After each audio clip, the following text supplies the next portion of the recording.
Yo, what's going on, guys? Crispy Flagster, welcome to Extra Crispy, man. For today's video, we got a video by Austin Sweat titled The Best Starting 5 for Every Major Category All the Time, guys. So we're going to go through this here, see if we agree with his lineups. Basically, I think he's going to explain it, but basically how it works is, like, there's going to be, like, a line for, like, dunking. So what would be the greatest starting 5 dunkers of all time? You would probably go with Duncan Robinson and Tim Duncan just to start things off right there. So let's start this video and see what it's all about. We've looked at the best player from every major category, but now we're doing the same for starting fives and seeing the best fives we can make up out of the best from these 11 categories. Okay, what do we got? Let's go. Shooting. Oh, okay. I guess we'll see it along the way. Shooting. Starting Okay. with the best shooting starting 5 of all time, and this one goes to Steph Curry, Klay Curry. Thompson, Kevin Durant, Dirk Nowitzki, and Karl Anthony. Okay, I agree with Kat at center. Dirk, Steph Curry. Klay Thompson is amazing. So is KD. It feels weird not having Ray Allen or Reggie Miller on this list. But then again, it's like, can we run Reggie at the 3? Or Ray at the 3 or something? Like, you know what I'm saying? Like, I'm cool with Klay being on there. I think when it's all said and done, he's going to really be high up on the list and everything. I mean, he's, already climbing and everything. What y'all think, though, man? Anthony Towns. I think 3 of these guys are locked in with little to no arguments against them. As for Klay Thompson, some would say Ray Allen deserves the shooting guard spot, and while he's made more threes all time, I think when you compare percentages, in-game ability, and the actual records and hot streaks we've seen Klay get on, it's easy for me to say that he's the second best shooter of all time. That's true. I think a big part of like I feel like if Ray Allen was also playing this era though, like he'd be getting hot like that too. I just feel like it was just different times and everything, Right. Maybe not so much since returning from his injury. That's all you can go based off of, I guess, he gets right? back on the right track. And as for Kevin Durant, I know some people would argue Larry Bird deserves this spot for best small forward shooter, but when looking at the body of work combined with the volume of threes both guys have actually shot, it really turns into no question that this spot belongs to KD. Yeah. And as for this 5 as a whole, they're actually not too undersized from top to bottom, but I think their big guys may get bullied down low a little bit, and on defense they would all have a pretty rough time. But then on offense, having all 5 of these guys spreading the floor to shoot at elite levels would be pretty tough to defend. But first, before we go any further, shout out to Raid Shadow Legends for Raid Shadow Legends. All right, let's get the. Okay, we use the little QR code. Always like to show the logo and stuff like that because obviously this man worked hard to get himself a nice sponsorship. We are. Where is that code at? Okay, well, oh shoot, spoilers. I don't know if it's going to have like a code on it, but obviously you can go to his page and everything and download it there if you're interested. Specifically mid-range shooters, we have Chris Paul, Michael Jordan, Kevin Durant, Dirk, and Al Horford. For mid-range, I mean, Al Horford for all time at mid-range? I guess I don't know about that one. I'm trying to think of like some mid-range assassins. Like, who was the one dude on the Nuggets? I think there was there like a David Thompson? Alex English, I don't know. I think it was David Thompson I'm thinking of. Rip Hamilton, one of the greatest mid-range shooters of all time. The mid-range one's kind of interesting to look at. Huh. I'm cool with Dirk being there. And I don't think there's really any debate against any of these 5 being included here. All of these guys have other aspects of their games that are great, but when it comes to mid-range, they're elite and rarely ever miss open opportunities from that distance. For playoff time, Chris gets on streaks where he can get to his spot and make them one after another. That was a huge part of MJ's game in general. KD can shoot from anywhere, including mid-range. Don't forget Dirk's signature fadeaway was a mid-range shot, and with Al Horford, I'll be honest, it was hard to find a center here, but he actually is the perfect fit because the shot is a major part of it. What about like Yao Ming? With dunking, the conversation gets a little more controversial. We have Russell Westbrook, Michael Jordan, LeBron, Blake Griffin, and Shaq. It's not bad. I think I need to put Sean Kemp on this list. You can put him at center, maybe. Shaq had powerful dunks, though. But as far as, like, style points, power can be a sense of style. Cool with Russell being on the list, to be honest. The explosiveness. Having MJ and LeBron's cool. It feels weird not having Vince Carter somewhere, but I understand why he's not on here. And okay, I think some of these... I think when I think about, obviously Michael Jordan's the greatest shooting guard of all time, but is, from an overall dunking standpoint, do you guys think MJ is a better dunker than Vince Carter? I feel like the signature dunks is probably there, Air Jordan and everything like that, but VC got his own share of signature dunks too.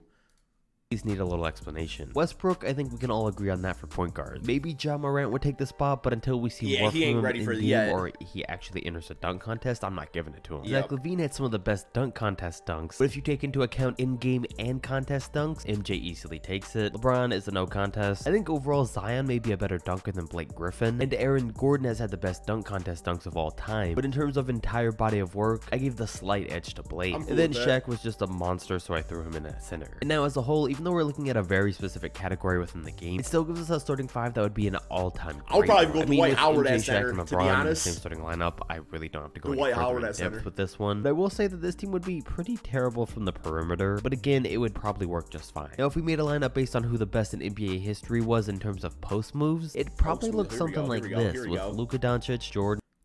Post moves. Okay, you know who I'm low-key putting at post moves for the point guard? Sam Cassell. Sam Cassell had this little bump off kind of like fadeaway that he would do. Like, the man would use his body to his advantage. But Luka obviously good at the post-up game too. MJ at the 2 again. Man, MJ really was that dude, wasn't he, man? I love Tim Duncan at the 4. I like Kareem at the 5. You know, I also wouldn't argue having like a Hakeem Olajuwon, somebody like that. You know, the dream shake and everything. It's not bad. It's not bad. Once again, though, I'm wondering, like, you know, just looking at this specific category, you know, are we elevating MJ and LeBron for all these categories because they have such a good all-around game, but also are they the best at these categories? You know, the absolute best. I'm not mad at MJ at the 2. I'm not mad at that. LeBron's post game is fine. LeBron, Tim Duncan, and Kareem. So again, we'd have MJ and LeBron, which is crazy enough already. But also notice Luka making it into this one at only 23 years old, because the fact that he's 6'7" and has dominant post moves, while obviously not many other point guards can even operate in the post, made this one an easy choice for him. And it was a tough one to put Kareem over a guy like Hakeem Olajuwon, because well, Hakeem had the dream shake and was one of the most technically sound players down low, but Kareem's straight up ability, ability to be a problem in the post in his prime and at an older age was really what won him this spot. Switching over now to the defensive end of things, we have blocked shots. And the 5 that comes from this category is Ron Harper at point. Gotta have Dwayne Wade. Dwayne Wade was one of the most elite blocking shooting guards of all time. I think he might, I don't know if he leads the category anymore, but man, you gotta have D Wade on guard here. Michael Jordan once again at shooting guard. I'd say Andrea Karlinko at small forward, then Tim Duncan and Mark Eaton. So okay, this lineup definitely has the least amount of star power out of any of them so far, but it's still a great one. Now again, we have MJ winding up in nearly every single category, but it's just hard to argue anyone else over him. I thought about either KD or LeBron for small forward, but Karlinko specialized in defense and even averaged over 3 blocks a game twice in his career, which is insane for a small forward. Then Tim Duncan and Mark Eaton don't really need much said. As a whole, these guys would dominate. They have an elite defender at every single position, and it'd work out pretty nicely with everyone able to take on their own unique role on the team. Plus, having Tim Duncan to stretch out the floor, really passing and assists, we switch things up quite a bit with Magic Johnson, James Harden, LeBron, Powell, and Jokic. Pretty cool with that. That Sabonis, not DeMontis' father. He's more of a center though, so I think having Jokic over him is completely cool. Pau Gasol at the 4. Pau Gasol was really good passing big man. I know guys like Chris Webber. Chris Webber was a very talented passer at the 4 spot. I'm sure some other dudes I'm just not really thinking. I know Chris Webber came to my mind personally as a passing 4.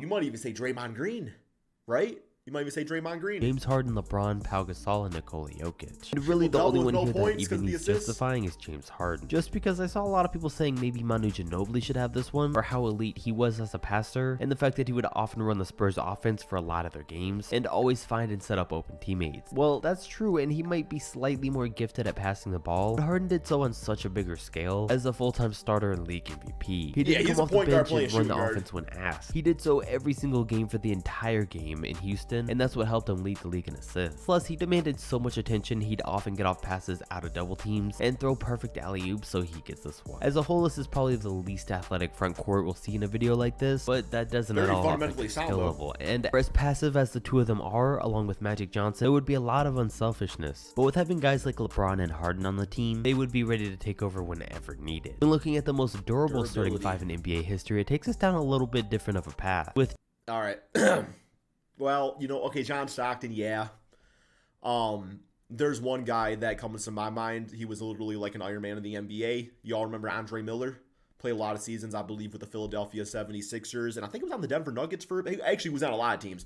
This dude had like there was like a record at some point where, I mean, like literally just did not miss a game. Like just did not miss a game whatsoever. John Stockton, Kobe Bryant, LeBron James, Karl Malone, and Kareem. All of these guys played so much longer than most other players at their position, and each of them pretty much had 20+ year careers, which is That's a nearly good point. unheard of in the I guess NBA. I think of durability just as like the ability to like just not get injured, not so much longevity. And not only did they do that, but they maintained playing at such a high level for most of them. In fact, out of all of these 5, Kobe Bryant was the only one who after all that time had his career come to an end because of a major injury. Everyone else just kind of walked away. Now there were a couple of other guys who could have made this lineup like AC Green or Robert Parrish, just based on the fact that they were true Iron Men of the game. But again, when you account for and include the skill aspect into this was the 5 we had to go with. For rebounders, this one's a little more obvious who our lineup is, with Russell Westbrook, MJ, LeBron, Dennis Rodman, Wilt Chamberlain. Yeah, no arguments MJ, there. LeBron, Cool. Dennis Rodman, and Wilt Chamberlain. So again, we have virtually an unstoppable lineup, mainly thanks to MJ and LeBron being the best of their positions in pretty much every single category. Aside from them, I actually almost put Luka Doncic at point guard over Westbrook, because Luka's never been accused of stat padding, and he's put up way more rebounds early on in his career, and when it's all said and done, he will have by far more rebounds than Russ has. But we can kind of only go off of what's already happened, and not what we believe will happen. So we had to keep Maybe it what with about like Westbrook, Jason since he's Kidd? averaged double-digit rebounds 3 separate times in his career, and hasn't slowed too much down on that end since 2014. And as for the front court, there's no doubt that these two may be the 2 best rebounders in NBA history. So if you had them on the same team, well, I just really feel bad for everyone else. For the all-time greatest free throw starting lineup, we have to give it to Steph Curry, Ray Allen, Rick Barry, Dirk, and Marc Gasol. Yeah, that's cool. And Mark was the only real surprising one off this list. I maybe would have expected someone else, and I also didn't expect him specifically to shoot them at such a high percentage. What is the percentage? He shot 86% from his career. And aside from him, everyone else on this team pretty much Yao shot Ming at? 90% from the free throw line. Most notably with Rick Barry shooting his like a grandma, which is actually the most efficient way to shoot them, and Steph Curry being statistically the best free throw shooter in NBA history percentage-wise. With the all-time steal starting lineup, I'd say we have to give this one to John Stockton, Michael Jordan, Scottie Pippen, Karl Malone, and Hakeem Olajuwon. And man, I just feel bad for every team that went up against the 90s Bulls, given the fact that they had 2 of the best all-time at stealing the ball. Yao Ming is a career 83% free throw shooter. So he's right there. Just didn't have the longevity. Okay. It must have been a nightmare for everyone else to try to get through that defense. Now, it was also pretty surprising for Karl Malone to have earned the power forward spot. I just never thought of him as someone who got a lot of steals. But he is the all-time steals leader in terms of power forwards. And of course, that's also thanks to his long career. He was always consistently good on that end his entire career, never averaging under 1 steal a game for a season. And of course, John Stockton was in the same boat, which also had to have made the Utah Jazz a pretty scary team to go up against. I'm never wearing this shirt again, man. Makes sense because he was always a defensive mastermind and excelled at stealing the ball. Then finally we have scoring, and the best scoring starting 5 in the history of the NBA goes to Steph Curry, Michael Jordan, Kevin Durant. It's not bad. Pure scoring, yeah. Once again, like other players come to your mind, but it's like it's a starting 5, right? Like from a starting 5 standpoint, yeah. Like I think a dude like Carmelo Anthony, but there ain't nobody I'm replacing, with Melo here, so I'm cool with it. Karl Malone and Kareem Abdul-Jabbar. And talk about a team, a lineup that has a little bit of everything, and this is it. On paper, this is one of the greatest teams ever assembled, with a great blend of offense, defense, scoring, size, and leadership. Really solid team. Of course, Steph Curry only has 2 scoring titles, which is a little less than someone like Allen Iverson at the same position. But when you take into account just how Steph scores, it would be a crime to not include him. Yeah, and scoring title doesn't always equate to being like the greatest scorer of all time. There's a lot of things that come with the scoring title list. Jordan had like it's great to have in your resume, so it was obvious to include him. And even though LeBron's gonna be the league's all-time leading scorer this season, comparing his abilities to Kevin Durant's, and I just think we can all agree he's the better scorer, given the fact that he's probably the best pure scorer in NBA history. And Karl Malone and Kareem, sure they had longevity, but they were also impossible to be stopped for their 20-year careers too. So keep that in mind. It's not just that they were able to remain injury-free and all that, but it's also the fact that no one was able to figure them out for that long, even as they aged. If you enjoyed the video, alright guys, that is the end of the video. That was super entertaining. What do you guys think about these? Do you agree with these starting 5s? Let me know in the comment section below. Thank you all so much for watching, and peace out, my friends.